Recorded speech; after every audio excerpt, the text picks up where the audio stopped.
Sebagaimana Yang Berhormat Shah Alam sedia maklum, mantan YB Menteri Wilayah Persekutuan telah memperakukan 18 lokasi yang telah dikenal pasti sebagai dengan izin Outstanding Boundaries Problem OBP pada 24 hari bulan Januari 2020. Setelah mandat tersebut diberi, kedua-dua pengarah tanah galian Wilayah Persekutuan dan pengarah tanah galian Selangor telah bersetuju secara bersama untuk menyelesaikan kesemua 18 lokasi yang telah dikenal pasti sebagai OBP tersebut. Persetujuan ini telah dicapai semasa mesyuarat jawatankuasa bersama teknikal JBT, penandaan dan pengukuran sempadan bersama negeri di antara negeri Selangor dan Wilayah Persekutuan, Kuala Lumpur dan Putrajaya yang telah diadakan pada 5 hari bulan Mac 2020. Namun begitu, terdapat beberapa isu teknikal yang perlu diselesaikan terlebih dahulu berikutan semenjak pejabat pengarah tanah dan galian Wilayah Persekutuan PPTGWP dipindahkan dari Jabatan Perdana Menteri JPM ke Kementerian Wilayah Persekutuan KWP.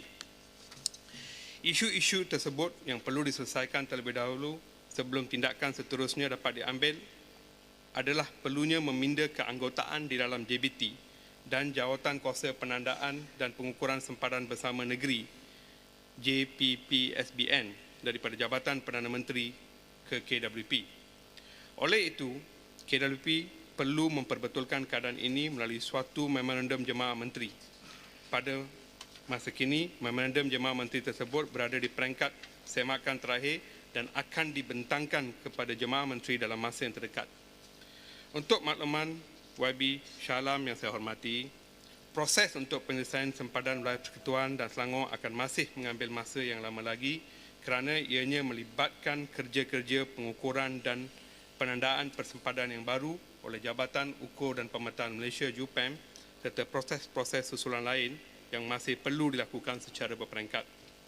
Adalah dijangka bahawa penyelesaian kepada isu persempadan WPKL dan Selangor ini akan memberi manfaat yang mendalam, iaitu di antaranya ialah pengurusan hasil oleh pihak berkuasa tempatan di WPKL dan Selangor dapat dilaksanakan dengan lebih jelas dan teratur untuk mengutip hasil daripada pelbagai sumber seperti percukaian, fee, denda, kompaun dan caj perkhidmatan. Keduanya adalah pengurusan hasil oleh pejabat tanah juga akan lebih jelas dan teratur untuk mengutip sewa cukai, premium, royalty dan bayaran perkhidmatan kepada pejabat tanah lain. Yang ketiga, menyelesaikan isu-isu penguatkuasaan dan bidang kuasa oleh pihak berkuasa tempatan serta pihak berkuasa lain di WPKL dan Selangor ke atas kawasan sempadan tersebut. Keempat, menunjukkan sempadan jelas di antara WPKL dan Selangor bagi pemilik bangunan dan infrastruktur di kawasan sempadan tersebut. Sehubungan dengan itu, ingin saya tekankan bahawa walaupun proses ini akan mengambil masa yang lama, kementerian ini komited untuk mencapai persetujuan dan memuktamadkan isu persempadan ini bagi kebaikan bersama di kedua-dua belah pihak. Terima kasih. Yang Berhormat Shah Alam. Balik ni terlupa makan ubat ni. Yang Berhormat Shah Alam, saya hormati Yang Berhormat Shah Alam.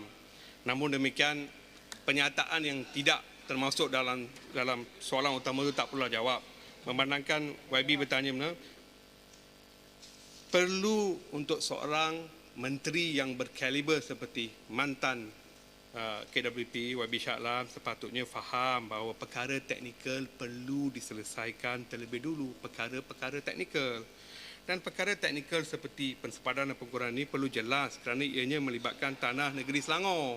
Dan perlu difahamkan juga sempadan negeri-negeri lain macam mana? Saudara, Sempadan negeri-negeri lain macam Bagilah mana? menteri jawab. Shah Alam, ini soalan mengenai sebenarnya Yang Berhormat Shah Alam ni sebenarnya bertanyakan soalan-soalan begini hanya memberi visual ataupun visibility yang tinggi untuk saya, untuk rakyat Malaysia tahu, pandang dan dengar. Saya